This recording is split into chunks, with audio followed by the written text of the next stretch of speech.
সত্য কথা বলে যায়, মিডিয়া খুললে দেখতে পাবে। একজন মিডিয়া আছে আজ তাক চ্যানেল, তার একজন অ্যাঙ্কার আছে, তার নাম হচ্ছে আপনার সুধীর চৌধুরী। তো সে বেচারা তার ল্যাবেতে ডেকেছে বাগেশ্বর ধাম বাবাকে। তো তিনি বলছেন আপকো मैं एक आंकड़ा सुनाऊंगा। এটা আমি জানি না, তিনি শোনাচ্ছেন। আঁকড়াটা কি?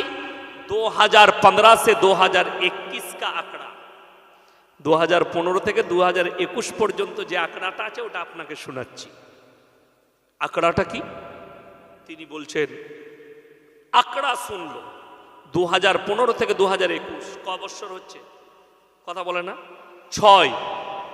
এই 6 বছরের ভেতরে কতগুলো অন্যান্য ধর্ম থেকে ইসলাম কবুল করেছে, কতগুলো অন্যান্য ধর্ম থেকে সনাতন ধর্ম কবুল করেছে। আমার ভাই শুনলে আপনি অবাক হবেন।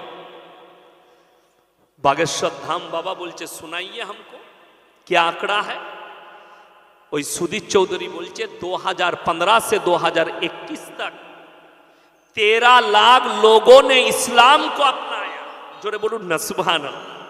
13 लाख लोग অন্যান্য ধর্ম থেকে ইসলাম কবুল করেছে এই 6 বছরের ভেতরে। और दूसरी धर्म से सनातन धर्म में आया कौन? कितने लोग?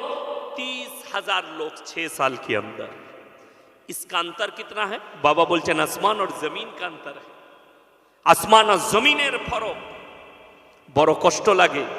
ইসলাম এত খারাপ, এত নোংরা, ইসলাম এতটা খারাপ যে মাহমুদ আলীর মতো বক্সিং ফাইটার পৃথিবী শ্রেষ্ঠ ইসলাম কবুল করে নিল। জোরে বলুন না সুবহানাল্লাহ। ইসলাম এত খারাপ, মৃত্যুর আগে পৃথিবীর শ্রেষ্ঠ ব্রেক ড্যান্সার মাইকেল জ্যাকসন ইসলাম কবুল করে নিল। ইসলাম এত খারাপ, পাকিস্তানের ক্রিকেটার ইউসুফ ইউহানা খ্রিস্টান থেকে মোহাম্মদ ইউসুফ হয়ে গেল। ইসলাম এত খারাপ, পৃথিবীর বড় বড় গায়ক আর আর্টিস্ট আর বৈজ্ঞানিকরা ইসলামের ছায়াতলে আসছে, কবুল করছে। আমার ভাই গালি যত দিবে তত লাভ। শুনে রেখে দেন, যে জিনিসের চর্চা বেশি সেই জিনিসের দাম বেশি। এখন গোটা পৃথিবীর মাথা ব্যথা কি নিয়ে? মুসলিম, ইসলাম, দাড়ি, টুপি, নামাজ, রোজা, মসজিদ, মাদ্রাসা, এটা হচ্ছে সমস্যা। আমি আপনাদেরকে অনুরোধ করে যাচ্ছি, আল্লাহর রাসূল সাল্লাল্লাহু আলাইহি সাল্লাম জীবনে নামাজ ছাড়েননি। যুদ্ধের ময়দানে সাহাবীরা নামাজ আদায় করেছেন, আল্লাহ ফাতেহ দিয়েছে। অনুরোধ করছি নামাজ কেউ ছাড়বো না। জোরে বলুন ইনশাআল্লাহ। আজকে আমাদের মুসলিম যুবকের ওপরে দুঃখ লাগে। বাবরি মসজিদ ভেঙে গেছে, ফেসবুকে টুইটারে আপনি পোস্ট করছেন যে হাইরে আমাদের বাবরি মসজিদ ভেঙে গেছে, আমরা ভুলবো না। হে মুসলমান যুবক, তুমি কাঁদছো বাবরির জন্য, তোমার মসজিদ কাঁদছে তোমার জন্য, তুমি জীবনে নামাজ পড়ো না। কত দুঃখের কথা, বেদনার কথা। তুমি তোমার ঘরের পাশে আল্লাহর ঘরে ডাকে সাড়া দাও না, আর তুমি বাবরির জন্য কাঁদছো তুমি ফেসবুক টুইটারে। তুমি আল্লাহকে কি জবাব দেবে তুমি ভেবে দেখো। তোমার মসজিদ তোমার জন্য কাঁদছে আর তুমি তার জন্য কাঁদছো, এটা দুঃখের বিষয়। আপনারা বলুন, 100টা মুসলিমের মধ্যে 80টা মুসলিম দাড়ি চাচা, ঠিক বললাম না ভুল বললাম? তারা সেলুনে গিয়ে দাড়ি চেঁচে দিচ্ছে। দাড়ি রাখা কি রসুলের সুন্নাত? দাড়ি রাখা রসুলের সুন্নাত, অথচ আপনি গিয়ে দাড়িটা কেটে দিচ্ছেন। আমাদের দেশে ডিফেন্সে চাকরি করে পাঞ্জাবিরা, পুলিশের চাকরি করে পাঞ্জাবিরা, তাদের পাগড়িও সরকার খুলতে পারেনি, তাদের দাড়িটাও কাটতে পারে। যে তাদের পাগড়ি আর দাড়ি কাটার কথা বলবে তাদের গলাটা কেটে দিবে। তারা কেন? তারা তাদের ধর্ম থেকে সরবে না। আজকে একটা মুসলিমদের ছেলে পুলিশের চাকরি করলে দাড়ি রাখতে পায় না, ডিফেন্সে চাকরি করলে দাড়ি রাখতে পায় না। এটা কি সরকার দায়ী? এটা কি কেন্দ্র সরকার দায়ী? না। ইস ঘর কো আগ লাগি ঘর কি চিরাগ সে। মুসলমান, তোমরা নিজেদের ঘরে নিজের আগুন ধরিয়েছ। 100টা মুসলিমের মধ্যে 100 জন যদি দাড়িওয়ালা হতো, এদের বাপের হিম্মত হতো না আপনার দাড়িতে হাত দিয়ে। কিন্তু আপনি নিজে থেকে দাড়ি চেঁচেছেন। একটা পুলিশ অফিসার উত্তরপ্রদেশের বড় বড় দাড়ি, থানার ওসি দাড়ি রেখেছে, সেই থানার ওসি দাড়ি রাখার কারণে তাকে সাসপেন্ড করা হয়েছে। যোগী আদিত্যনাথ সরকার তাকে সাসপেন্ড করেছে, দাড়ি কেটে থানায় যোগদান করেছে। আপনি অবাক হবেন, গোটা ভারতের মুসলিম যুবকরা, মুসলমানরা টুইট করেছে, যোগীজিকে বলেছে এটা ইসলামের দুশ্মন। যদি একটা মুসলিমের দাড়ি চেয়েছে, একটা পুলিশ অফিসারের দাড়ি চেয়েছে, যদি যোগী দুশ্মন হয় মুসলমানের, 80টা মুসলমান সেলুনে গিয়ে বসে নিজের দাড়ি চাচ্ছে, এরা কার দুশ্মন আমি তোমাদের কাছে জানতে চাই। কথাটা বুঝাতে পারলাম? আমি গুদা বাংলায় বয়ান করছি, শুদ্ধ বাংলায় নয়। আপনি নিজের ঘরে নিজের আগুন ধরিয়েছেন, আপনাকে নামাজে কেউ বাধা দেয়নি, রোজাতে কেউ বাধা দেয়নি। আজকে নামাজ রোজা না থাকার কারণে নামাজ ফরজ, অথচ আপনাকে দেখিয়ে দেবো এরা নামাজের গুরুত্ব দেয় না। রোজা রাখা ফরজ, রোজার গুরুত্ব নেই। যেগুলো ফরজ ইবাদত এটার গুরুত্ব নেই। আর আপনাকে দেখিয়ে দিচ্ছি যেগুলো ইসলামের অঙ্গ নয়, করাটা ভালো কাজ, এইটাতে মানুষ গুরুত্ব দিয়েছে।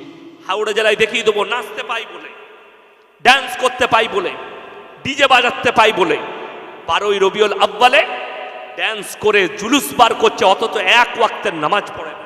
কেউ যদি বাপের বেটা মৌলবি বলতে পারে জুলুস বার করা ফরজ, জুলুস বার করা সুন্নত, জুলুস বার করা নফল, জুলুস বার করা ওয়াজিব, আমি আর জীবনের সমাজের বুকে বক্তব্য দেব না।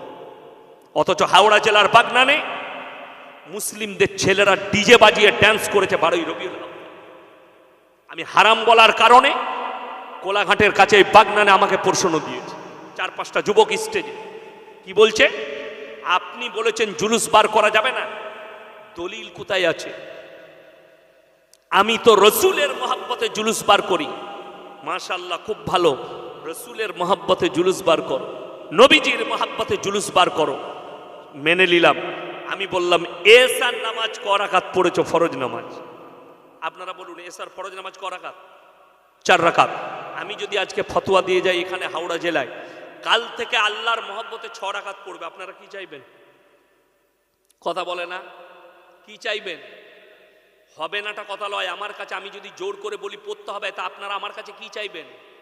দলিল চাইবেন না? কোরআন হাদিসের দলিল দেন। যদি 6 রাকাত আল্লাহর মহব্বতে 2 রাকাত বেশি নামাজ পড়তে বলার কারণে আপনি পড়বেন না, দলিল চাইবেন, আর রসুলের মহব্বতে আপনি জুলুস বার করবেন, আমি আপনার কাছে দলিল চাইতে পাবো না? কথাটা বুঝতে পেরেছেন না পারেননি? সাহাবীদের থেকে রসুলকে কেউ বেশি ভালোবাসতে পারে? কথা বলে না? সাহাবীদের থেকে মহব্বত রসুলকে কেউ বেশি করতে পারে? কিয়ামত পর্যন্ত পারে না। তাইলে রসুল সাল্লাল্লাহু আলাইহি সাল্লামের সাহাবীরা আগে জুলুস বার করবে, ঠিক কিনা? কথা বলেন। যদি তিনারাও না করেন, তারপরে তাবিন, তাবে তাবিন, 4 জন ইমাম, ইমাম আবু হানিফা রাহিমাহুল্লাহ, ইমাম শাফি, ইমাম মালিক, ইমাম হাম্বাল, এরা 4 জন কি নিজের জীবন দশায় কোনোদিন জুলুস বার করেছেন?